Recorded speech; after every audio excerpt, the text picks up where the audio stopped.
Back queens. तर आज आपण बघणार आहे पेस्ट मेकिंग. तर पेस्ट मेकिंगसाठी जे साहित्य लागणार आहे ते तर मी तुम्हाला फर्स्ट पार्टमध्ये सांगितलं. मी समजू शकते की सगळ्यांच्या घरी वेट मशीन अवेलेबल असणं थोडंसं अवघड आहे, त्यामुळं मी स्पूनने तुम्हाला मेजरमेंट सांगणार आहे. तर इथं मी घेतलेले आहे 3 स्पून पावडर. 3 स्पून पावडरमध्ये आपल्याला 1 स्पून शुगर ॲड करायची असते. ओ माय गॉड, थोडीशी खाली गेले बट स्टील ठीक आहे, थोडी कमी जास्त.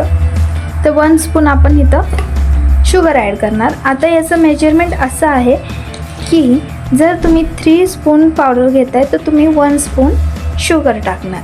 आणि ऑइलचा मेजरमेंट जर तुम्हाला पाहिजे असेल तर तुम्ही आता मला या व्हिडिओमध्ये कमेंट करणार ऑइल मेजरमेंट, तर मी कमेंटमध्ये तुम्हाला नक्की रिप्लाय करेन. सो नेक्स्ट पार्ट असतो याला चांगलं मिक्स करणं, की जेवढं स्पून तुम्ही पावडर घेतले त्याच्या 2x आपण वॉटर ॲड करणार. आपल्याला एकदम व्यवस्थित मिक्स करायचं आहे.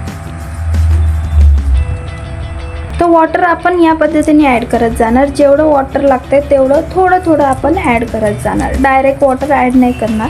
आणि आता याला मी चांगलं मिक्स करते. तोपर्यंत तुम्हाला जे लाल बटन दिसते ना सबस्क्राईबचं, ते तुम्ही प्रेस करू शकता. आपल्याला हे चांगली मिक्स करायची आहे पावडर. कमीत कमी 2 ते 3 मिनटं आपल्याला याला मिक्स करत राहायचं आहे, राऊंड अँड राऊंड. माझी पेस्ट मिक्स झालेली आहे चांगली, बघू शकता तुम्ही. तुम्हाला अशीच पेस्ट रेडी करायची आहे, म्हणजे त्याला झटकावं लागेल तेव्हा ती पडेल अशीच तुम्हाला पेस्ट रेडी करायची आहे. अँड याला रेस्टवर ठेवायचं. आता रेस्टवर ठेवणं म्हणजे काय, तर आपण हे पेस्ट रेडी केलेली कमीत कमी 8 ते 12 तास रेस्टवर ठेवणार. आणि ते कसे असणार, एअर पॅक असणार आहे. ठीक आहे.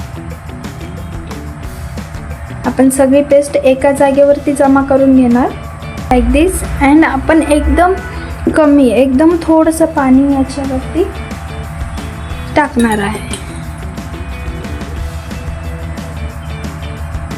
या टाईपने एकदम लाईट पाणी आपल्याला याच्यामध्ये टाकायचं आहे. डायरेक्टही ठेवू शकता किंवा असे थोडे लाईन्स आपल्याला बनवायचे जेणेकरून ती पावडर चांगली रेस्ट होईल आणि डायल्यूट होईल.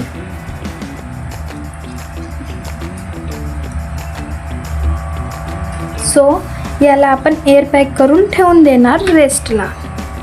हे झालं आपलं पेस्ट मेकिंग. याची पुढची जी प्रोसिजर आहे कोन मेकिंगची ते मी तुम्हाला नेक्स्ट व्हिडिओमध्ये दाखवणार आहे. सो तुम्ही जर आतापर्यंत मला सबस्क्राईब केलं नाही आहे तर प्लीज सबस्क्राईब करा.